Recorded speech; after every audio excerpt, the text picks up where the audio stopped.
I'm Gary, and this is Coasting with Culture, which is all about combining theme park visits and riding roller coasters with various cultural experiences around the world. Previously, a bunch of buzz bars made their way into Ohio for a special live episode of The Drunk Riders, which was preceded by several shameless coaster stops, some Ohio-based experiences between the Columbus Zoo and some of their nearby breweries, and a drive into West Virginia to visit Camden Park. Now that the live episode has come and gone, it's time for the party to continue with some time at Kings Island and a stop by a rather exclusive park that only opens for select days of the year, plus a fascinating store that's a bit of a Cincinnati institution. I've been to Kings Island several times over the years, including the summers I worked at Cedar Point and my larger 2018 Midwest trip. Since that last visit was about 6 years ago, they've had a chance to add a few rides, including their largest coaster, the Bolliger and Mabillard designed Orion. When our whole crew of buzz bars got in line, we ended up filling the entire indoor section of themed queue right before boarding, which also meant we made up the majority of passengers on a couple trains, and I can't confirm that it's a really good ride. It reminded me a lot of how I felt riding Apollo's Chariot back when I lived in North Carolina and visited Busch Gardens regularly, although the air on this one felt stronger, which checks out given it's taller and faster. What might be my most controversial take though, is that I personally enjoyed it more than I did Fury 325. Wait, hear me out. I'm going to be the first to admit that I'm probably in a very tiny minority to hold such an opinion, and I've even said in the past that my Fury experience was a bit flawed due to the need to be stapled into the seat in order to ride it. So I don't know if it was just a very slight difference in the lap bars between Fury and Orion, or that it was pretty cool during those April days when riding Fury, or perhaps my thighs were just a smidge less chunky. But for whatever reason, I felt as if I was experiencing more and better airtime on Orion than I did with Fury. And perhaps there was a part of me that felt like Fury had been overhyped based on how my rides were.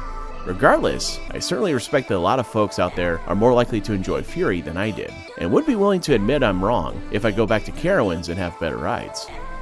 After our lap on Orion, we made our way back to the Beast for that signature night ride experience, but this was an area where Kings Island's operations left a lot to be desired.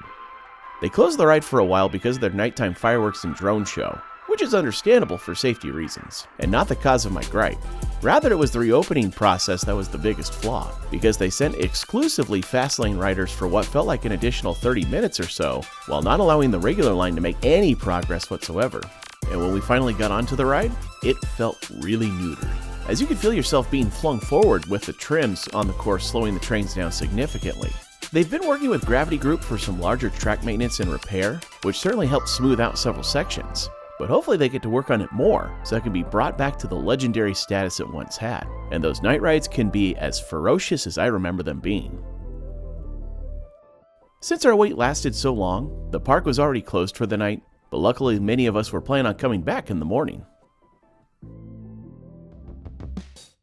Before the previous night's visit, I had 3 coasters on my list to ride, and with Orion already being checked off, this morning began with a quest for the other 2. And for the longest time, there's been a coaster that has eluded me at this park for many a year. And every time I'd come, I couldn't ride it because I did not have a child of my own. But today, that changes because that rule no longer applies.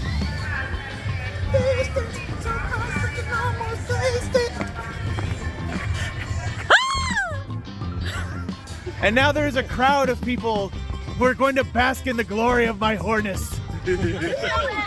Woo! And the ride that became much easier to obtain was the Great Pumpkin Coaster, the smaller miler coaster that's found at all the former Paramount parks, which previously required a child to ride.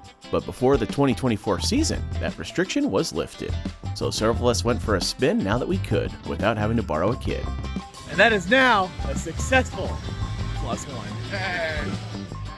It wasn't a far walk for the last coaster I needed, which was their new Vekoma family boomerang, Snoopy's Soapbox Racers. This ride has the same layout as Boomerang at Energylandia, which is a sort of figure 8 over and under itself before hitting the spike that leads to it to roll back through the track in reverse. They also added more fun theming than you would expect from a Cedar Fair park, helping to make this a fun, smaller thrill for the family. Having park coaster completion, I joined several others as they made their way over to Diamondback for a ride. Although that wouldn't come to pass as it broke down while we were there, and they made an announcement that it was going to be a bit longer of a delay, so we moved on to enjoy a ride on Mystic Timbers, the GCI wooden coaster that races through the woods in a series of curved speed hills, which follow the initial drop and larger hill in the beginning, providing a wild ride that doesn't really let up until it hits the brakes at the end. It's easily become my favorite wooden coaster in the park after the experience we had with the Beast the night before. As the morning turned to the afternoon, several of us made our way out of the park, and I tagged along with Pseudo for the rest of our time in Ohio, since we had similar departure times for our evening flights. Leaving a park that's open for a good chunk of the year would be a stark contrast to our last coaster stop, which was a small picnic park that primarily serves groups holding private events, but does offer 4 to 10 days each year where it's open to the public. And this would be one of those days where you could enjoy Stricker's Grove. Being one of the few public days, though, meant there were a ton of people who came out to enjoy it as well, especially since admission was only $15 for as many rides as you could get. Because of the crowd size and wanting to make one last stop before heading to the airport, our Buzzed Bars crew decided to focus on the 2 coasters, both of which were built in-house and have been staples of the park since the 90s. The first we rode was Teddy Bear, a junior wooden coaster built back in the 30s based on the blueprints of the former coaster by the same name at Cincinnati's Coney Island and operated until 1971. Like many of the other smaller wooden coasters out there, it has some fun little drops and can be a great way to introduce younger riders to the wood coaster experience.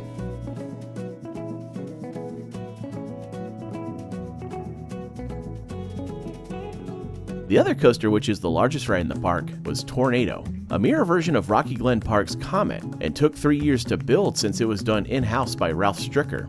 The ride has a fairly classic double out and back layout, but like several other wooden coasters out there, it has one hill that attempts to throw you out of the train and into the property across the street, and that would be one of the smaller hills closer to the end of the ride.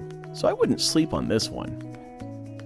Those who wish to spend more time here have several other flat rides to enjoy, but as we were getting closer to our departure time, we headed out for one final stop to experience a bit of a local legend of greater Cincinnati retail, Jungle Gyms. Take your average superstore like a Target, Walmart, or one of the various regional stores like Fred Meyer in the Pacific Northwest, then throw in some funky displays and additional specialty goods sections, and you've got Jungle Gyms. There's no mistaking who Jim is either, as he can be seen on their price cards at a level that makes the amount of Joseph Smith statues in Salt Lake City's Temple Square seem inadequate. Do you need pickles? I have some. And many more. You'll find the staple sections of a typical grocery store, but scattered throughout the store are all sorts of animatronic figures that are hard to miss, whether it be the lion version of Elvis, the Campbell's soup can swinging from the ceiling, or a band formed by the characters of General Mills cereals. Next thing I know, I get the spoon treatment. Yeah, and then? The sipping and slurping starts. I've been there, I have been there. What is he describing? Even going to the restroom is an experience in itself, as you enter through these hollowed out porta potties, but one has been turned into a hilarious photo opportunity.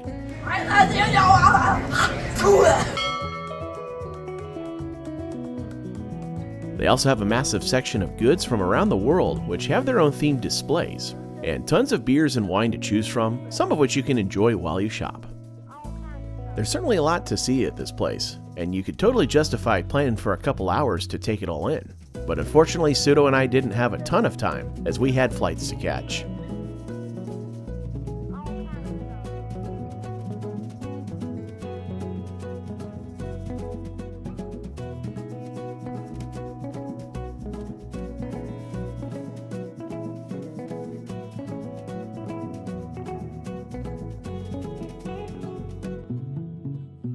While we were both heading back to Seattle, he was flying with Alaska and I with Delta, so we parted ways on the terminal tram. As my flight ended up being delayed, that gave me a little bit of extra time to grab some food before I hopped on the plane.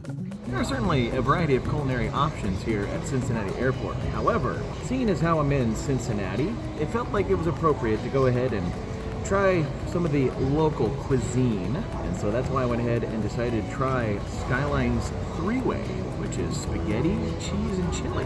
I went ahead and put the oyster crackers on there as well. So, Mullet, this is for you, buddy. I wasn't a big fan the first time I ever had it, but being more aware of what the flavor would be like, it started to kind of grow on me. Not necessarily something I'd go out of my way for, but when in the area, I won't necessarily turn it down. Before long, it was time to hop aboard that Boeing 737 heading for SeaTac, and the timing of the flight offered a chance to enjoy an evening glow much of the way home.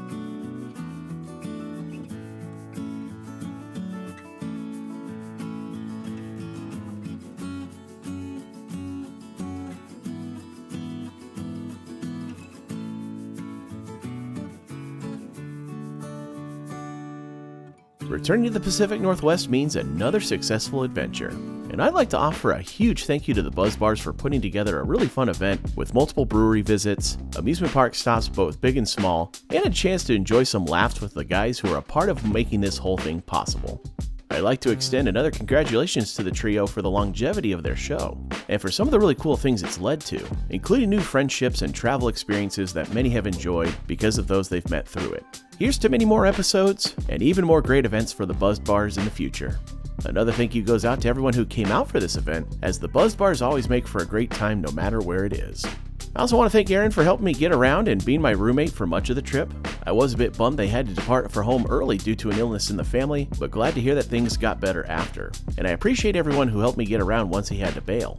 It was nice to cap off this period of travel before I'd start my self-imposed travel hiatus going into my final year at Bellevue College, although it was a bummer to miss out on the fall events that looked like it was a great time for everyone who attended. And while the hiatus would mean missing the first few events of 2025, there was one that would be coming the following summer that I'd be able to attend after I completed my coursework.